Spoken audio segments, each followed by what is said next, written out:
هنا بقى احنا يعتبر بننضف في الارضيه كلها عشان كل ده ما كانش معزول. يعني احنا الارضيات بتاعت الحمامات والمطبخ مش معزوله، فاحنا طبعا ده كله هيتعزل. فالماسوره دي المفروض ان هي برضو الميول بتاعها او الميه ترمي كده.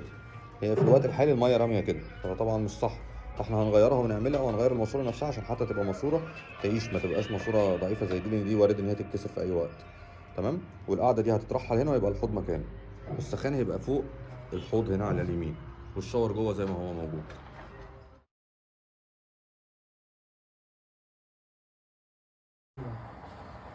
السلام عليكم يا دكتور. بص حضرتك دلوقتي احنا ده كده التعديل اللي احنا قلنا عليه. احنا هنا هم كانوا عاملين هنا غسالة وهنا حوض وهنا غسالة وعاملين صرف.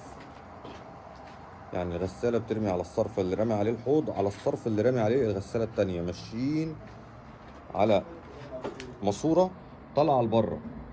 تمام. وكان هنا معمول الماسورة دي جاي من ظهرها بلاعة معمولة في الحمام اللي احنا لغيناه وهنعمله غرفة غسيل. المفروض ان الصرف ده البلاعه ترمي كده، ترمي على ده عشان خاطر ترمي بره، كل ده المفروض يرمي بره. طبعا هي فكره ان كل ده كده يجمع مع بعض وكله يرمي مع بعضه في ماسوره واحده طبعا غلط، عشان الرواسب اللي بتطلع من الحوض واللي بتطلع من الغسالتين والكلام ده كله تعمل سدد في الماسوره دي. تمام. فطبعا الميول ده رامي كده، فطبعا الميه دي كلها لو هتيجي هنا وتعمل غرغره في البلاعه وتنطر وتطلع من البلاعه. فاحنا طبعا لغينا كل ده وعملنا خلاص الحوض بتاعنا والغساله بتاعتنا هنا، وحطينا الغساله التانيه جوه، والصرف هيبقى طالع دايركت على بره. تمام.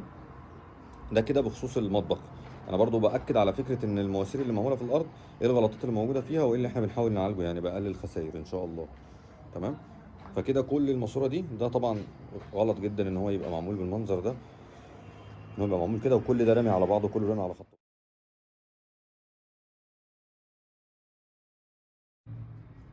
احنا هنا برضو خلاص هنا هنعمل حوض. تمام. طبعا هي البلاعه اللي انا كنت بقول عليها المفروض ان كل اللي جوه ده رامي على البلاعه، وده غلط لان هي البلاعه خلاص اخرها هنا، اخرها هنا مفيش بقى حاجه هتمشي. تمام. فاحنا هنا هنلغي ده وهيبقى هنا الغسالة.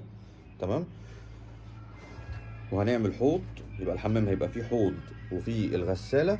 ماشي. والسخان هيتعمل هنا في الحتة الغطسة دي عشان ما يبقاش بارز وباين للعين. هما كانوا عاملينه هنا طبعا هيبقى مغطي على الشباك، فاحنا معانا الشباك نستفيد بالإضاءة بتاعته.